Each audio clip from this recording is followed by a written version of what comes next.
Unafraid Show, Reister or Wrong.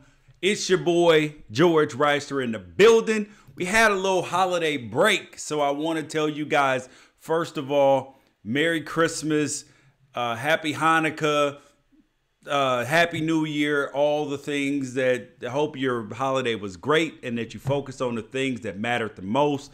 Family, love, all these things, you know, etc., etc. So first of all, if you're a person who's watching the damn Cheez-It Bowl, this is hilarious. I have never seen worse quarterback play. Never seen worse. Two quarterbacks played as bad in one game. But we're not here to talk about that. We are here to talk about the things that matter the most. We are here to talk about, first of all, we want to talk about Justin Herbert staying at Oregon, what that means for the team, what that means for the Ducks, all of that stuff, and the problems with the Pac-12. I have a 5-point plan for what's wrong with the Pac-12 and how it can get fixed. And then also, just general softness going on out in the world. General softness. The Hookem horns down sign, like that's being penalized now, and it's just awful. And also, all you people who were crying out for Georgia to be in the playoffs, a game that you must watch is UCF versus LSU.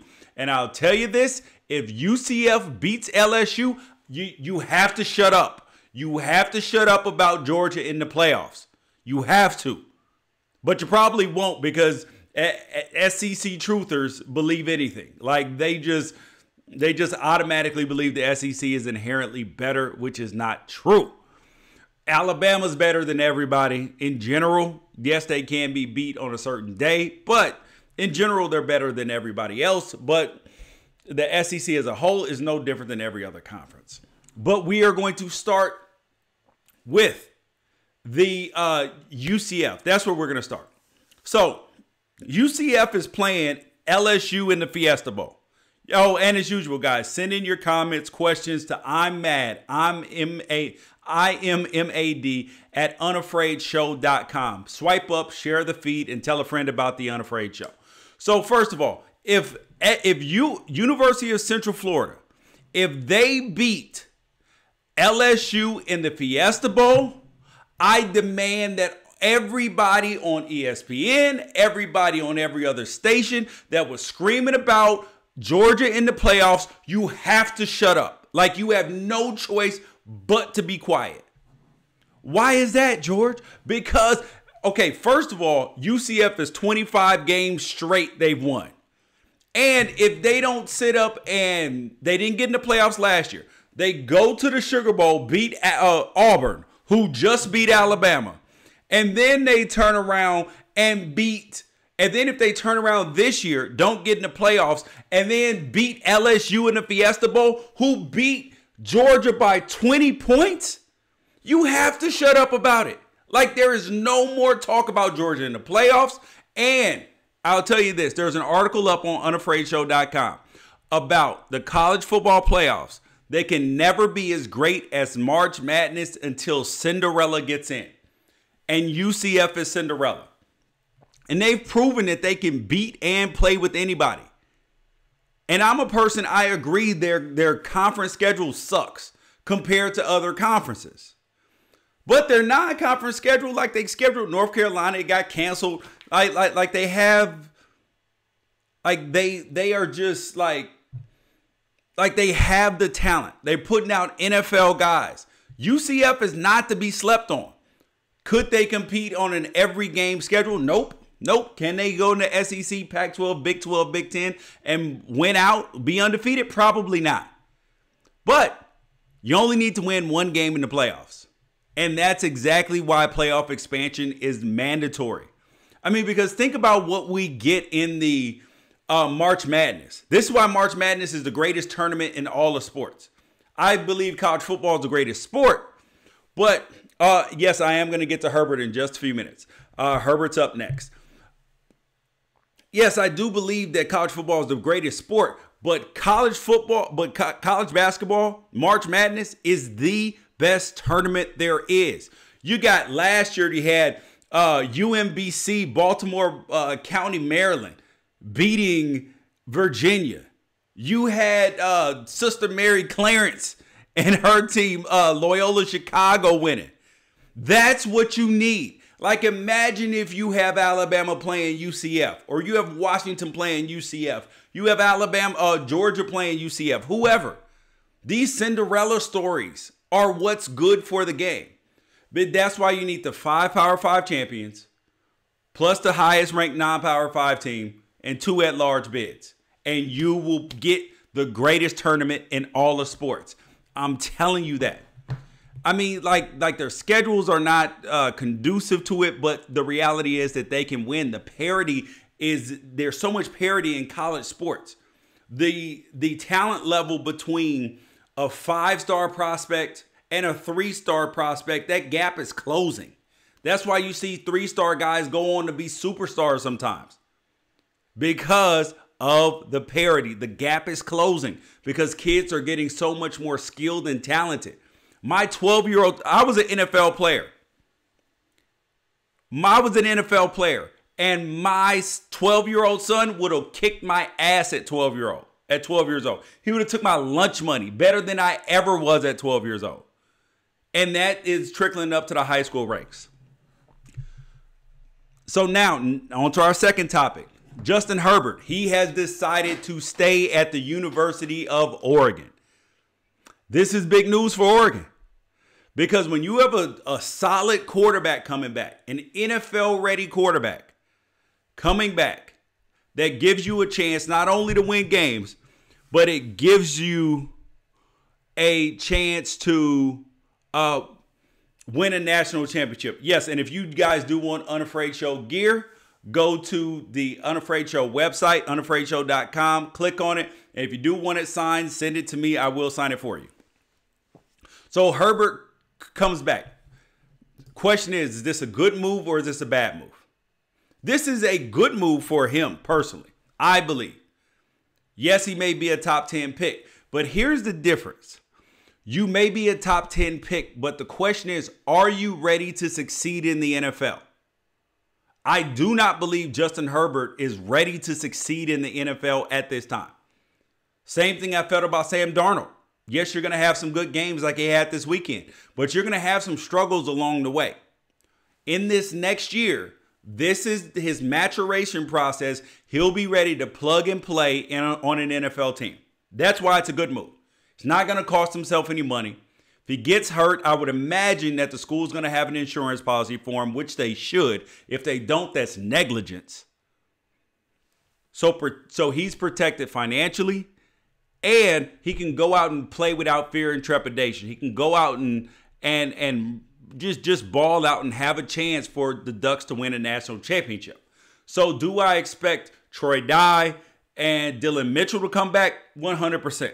Because part of the reason why I left as a junior was because I was unsure about our quarterback situation. I wasn't sure what was going to happen the next year. So that was part of my decision in leaving and going to the NFL. So, so I think that's part of the reason why Dylan Mitchell will come back, because they are so close. They are so tight. And he knows that he's going to get a ton of passes. But here's the thing about the Ducks, though, is that this puts a lot more pressure on the offense and the offensive coordinator, Marcus Arroyo. Because when you have a senior quarterback coming back, who's an NFL guy, you got an NFL wide receiver, you got good backs, you got a bunch of offensive linemen, you got 3 offensive linemen that may go to the NFL that are coming back, Throckmeyer and all the rest of them. Penei Sewell, he'll be there and he's awesome. There's a lot more pressure for you to win games at that point in time as an offensive coordinator. And that's why I say Marcus Arroyo's future, to me, has to depend on this Michigan State bowl game. Because if he doesn't come out after having a month to prepare as an offensive coordinator, you have to find ways to score points. I mean, like, you have to find some play design, some trickeration, some scheming guys open. Because that's what you have to be able to do as an offensive coordinator. And especially if you have a month. You got a quarterback, you got a month, and you got wideouts. You got a month. Get it done. Third thing up on the Unafraid show, you guys swipe up, share the feed, tell a friend about the Unafraid show. Is the problems with the Pac-12. I lay out a 5-point plan that's going on with the Pac-12. You guys send in your questions, comments, and I will get to them per the usual. I lay out a 5-point plan for what's going on with the Pac-12 conference. I do not, Zach, I will say that he's not Jake Locker part 2, because if you know about Jake Locker's history, you were talking about Justin Herbert here. He's not Jake Locker part 2 because Jake Locker really didn't want to be playing football. That's the truth. When you see his history, when you read about it, there was a great article, I think in Sports Illustrated about it probably 8 or 9 months ago, about him and his life. Like, he's living in middle of nowhere coaching football and he's happy. He didn't really want to be playing anyway. And I don't think that that's Justin Herbert. So the problems with the Pac-12. There is a 5-point plan that I've come up with the Pac-12. There are 5 things that need to be fixed, and none of them involve the officiating. Yes, the officiating needs to be fixed, but none of the things that I'm saying need to be fixed are the officiating. Here they go. Number 1, the article will be up on unafraidshow.com after we get off here right now. So the Pac-12 is a conference of champions. Most national championships in all of college athletics. That statement is a fact. And yes, it's nice to win it. Track, volleyball, softball, baseball, golf championships. Yeah, I give you a golf clap for that. But college football is king. Like, you can't win at everything else but college football. And the Pac-12 hasn't won since USC did in 2004. And that's why I say the leadership of the Pac-12 has to do something different. Because the way it's going is not going to produce a national championship. The first thing the Pac-12 needs to do, Larry Scott and the Pac-12 needs to do, is admit that there's a problem. The first step to recovery is admitting there's a problem. And they have been reluctant to admit that there's a problem in the Pac-12. The problem is they're falling behind in revenue sharing. Their television contracts are bad. Yes, the officiating. And that the conference play schedules are all bad. Those are the problems that the Pac-12 lies. And when you see the Big Ten commissioner, Jim Delaney, Big 12 commissioner, anytime that somebody in their conference has been slighted, what do their commissioners do? They speak up. Jim Delaney is talking about playoff expansion because the Big Ten's been left out 3 years in a row. The Big 12, when Baylor and TCU got left out, what did they do? They created a conference championship. They spoke out about it. They criticized. And what does the Pac-12 commissioner do? Well, Washington State had a fantastic season, a very strong record, and captured a ton of attention in the nation, thrilling style of play. We're disappointed that they were not selected for a New Year's Six Bowl, and we've made the case for Washington State to the selection committee, but we're disappointed, but they're going to represent us great against Iowa State. Come on, man. If somebody does you wrong, you have to speak up about it. That's not going to cut it. Larry Scott, I mean, come on. You did all these great things in tennis as the commissioner of the WTA. Now you got to bring it to the Pac-12. Does that statement that I just read and just kind of paraphrased and made fun of a little bit, does this sound like the statement of anyone who's willing to demand change? Or does it sound like the statement of somebody who's just going to take what they get? And that's why the Pac-12 has just been getting what they got. Nobody's speaking up. I mean, come on. It is embarrassing. That the Pac-12 has not had a representative, and then also it's just taking it. That's the problem. Second problem with the Pac-12 out of the 5, they need to fix the Pac-12 network and the TV contracts. The problem with the Pac-12 network is accessibility and revenue generation, because it's not accessible everywhere. Think about it. I'm a cord cutter. I'm a person, I do not have DirecTV. I don't have AT&T Uverse. I don't have any of that. But I have Hulu TV, YouTube TV, and I can watch every single game on my phone, tablet, DVR, computer, wherever the hell I am. You know where I can watch the Pac-12 network? On my phone.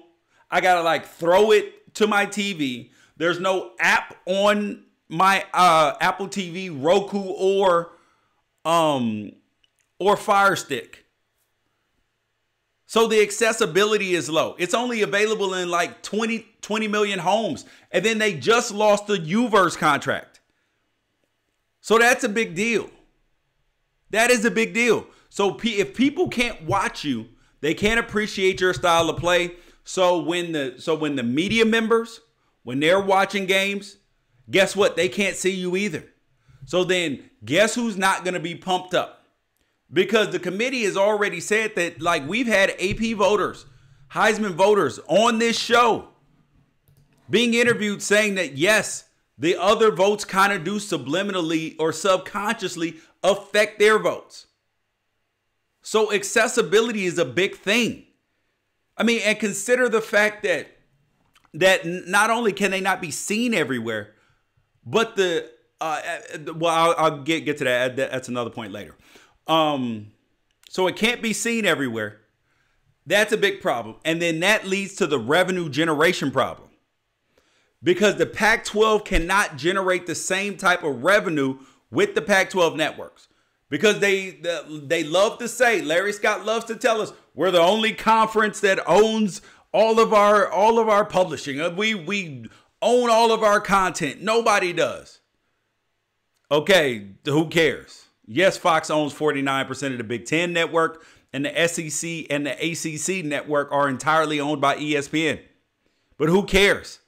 And do you think that that's why the the ACC and the SEC never get left out of the playoffs? All their games are on ESPN.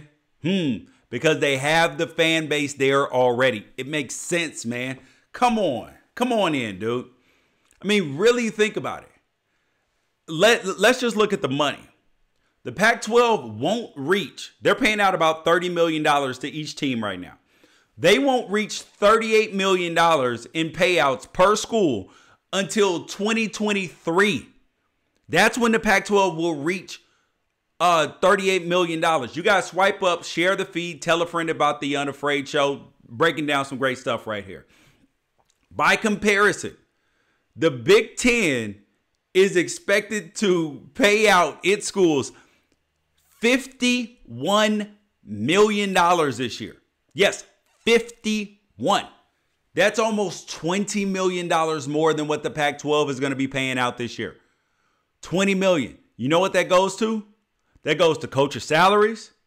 That goes to recruiting stuff. That goes to all sorts of things that translate into dollars. So when you hear Pac-12 teams crying poor about, oh, we can't afford this coach, we can't fire this guy because of this buyout, and you constantly have coaches stolen away, that's why they're not getting. I mean, if you're a person and Chip Kelly, like for instance, Chip Kelly, only reason why UCLA got him for $3.25 million because the San Francisco 49ers were still paying him. And they were going to pay him no matter what. So he's going to get the same amount of money whether he worked, didn't work, or how much UCLA paid him. Really consider that. So if you're Chip Kelly or some other coach and you have a school in the Pac-12 willing to pay you $3.25 million, and then you have an SEC team willing to pay you $6-7 million, where do you think the coach is going to go? Like, the Pac-12 has got to get over this arrogance about, oh, we're elitist. We don't pay. We can win on a lean budget. We don't do that. We don't do that sort of thing. Yeah, well, you're not winning at the same rate either. So that's the Big Ten. The SEC currently paying out $42 million. The Big 12 is even at $38 million. The ACC is going to be over $40 million this year. And then the gap continues to grow each and every year. So what good, I mean, as a business owner, I'll tell you this. As a business owner, like there are so many people that always want to own 100% of something. And I was one of those people when I was younger. I own my own companies, all this. I want to own 100% of it. It's mine. But is it better to own 100% of this much or 49% of this much? I mean, exactly. That's why the Big Ten is flourishing right now with Fox owning 49% of it. So John Wilner, he broke it down great. It's going to be in the article. It's going to be in the article on unafraidshow.com. Someone just said, but we need Pac-12 to win, brother. Yes, we do. And part of the reason, and that brings me to point number 3 about the 5-point plan, about what's wrong with the Pac-12. Number 3 is the poorly designed schedules. They hurt the Pac-12. Number 3 and number 4, which are start times, the game times, are combined, really. Point 3 and point 4, I'm going to combine some of the things. So Pac-12 schedules are set in a 3-step process. The individual teams set their own non-conference schedule. And then all those are sent, they outsource them to a company in Colorado. Company in Colorado designs the schedule, sends it back to the Pac-12. They send it to the athletic directors, and then the athletic directors approve the schedules. Seems pretty simple, right? Seems like an easy process. Yeah, it is. Except for the schedules are not crafted. They're not properly planned. The same way that SEC schedules are. The SEC schedules are backloaded for their best teams. Florida, Georgia is at the end of the year. LSU, Alabama, Auburn, Alabama is at the end of the season. Because that allows all their teams to pile up wins early in the year and then have epic matchups at the end of the year. But what do they do at the Pac-12? You have, think about it, the Pac-12 North is the strongest right now with Oregon, Washington State, and Stanford, all in the North. And what do you have in the first 6 weeks of the season? You have you have Washington playing Stanford and Oregon in the beginning of the season. First 6 weeks. Oregon, the same thing.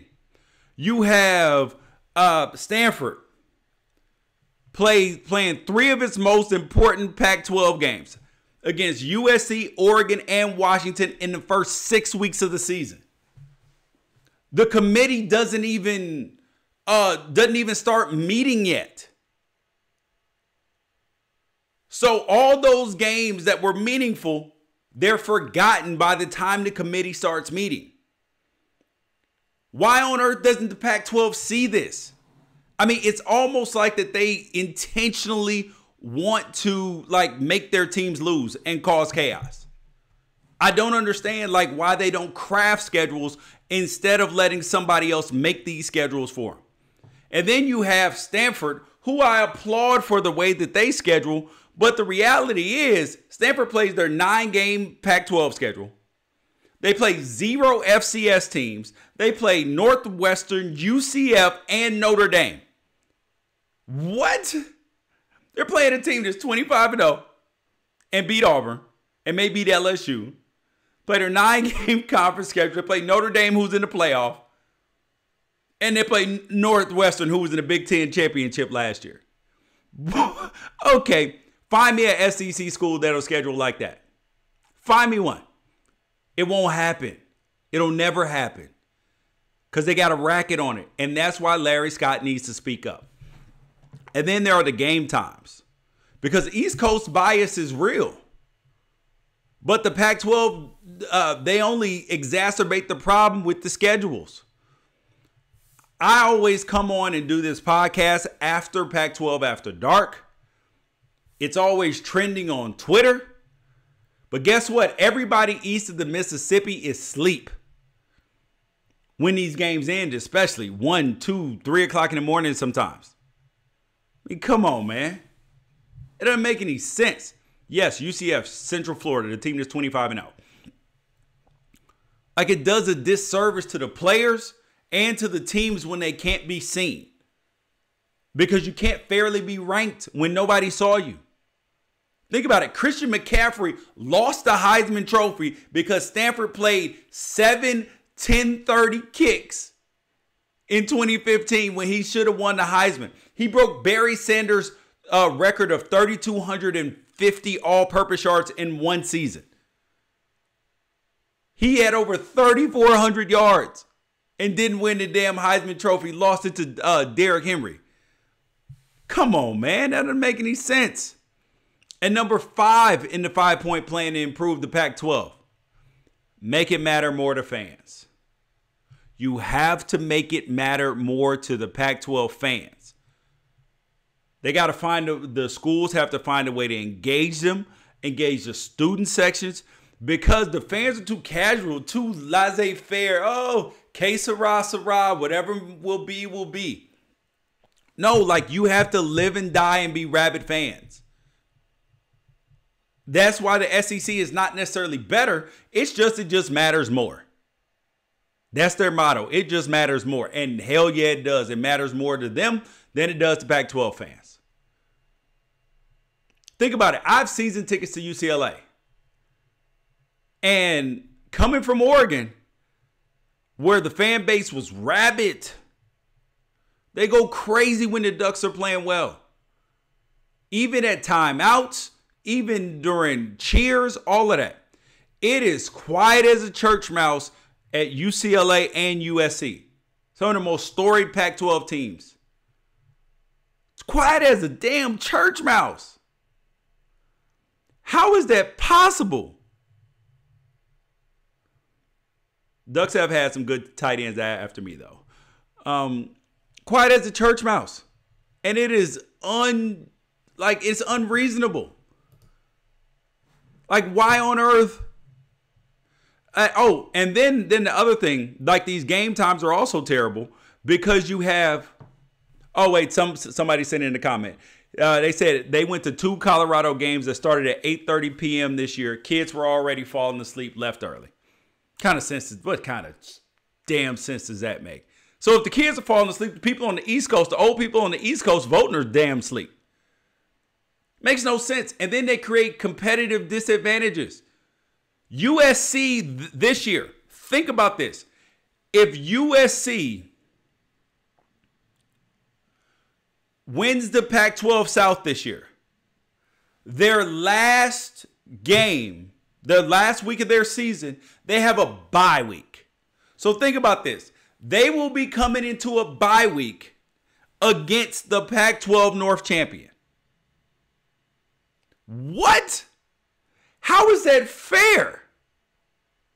How is that fair? And then, like, this year you had Utah playing BYU on a late Saturday night game that didn't end till almost midnight in Pacific time, and then have to play on Friday night. And it could be against a team with a bye. That's stupid. That is absolutely stupid. And that's the 5-point plan with the Pac-12. You guys swipe up, share the feed, tell about a friend about the Unafraid Show. The last thing that we're going to talk about is the Hookem down horns. Like, this symbol, there have been a bunch of teams that have played.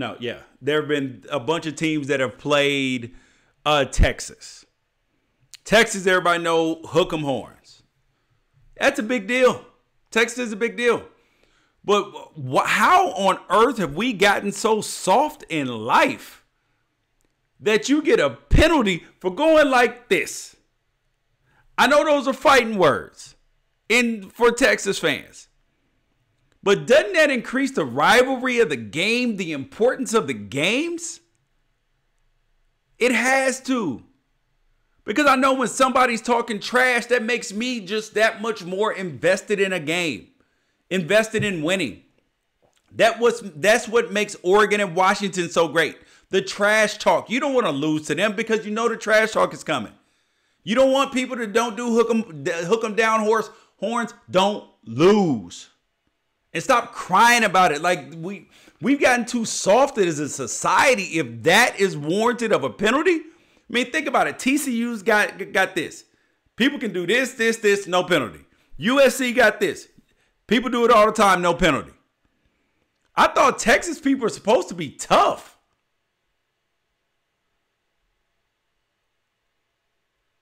I mean, really?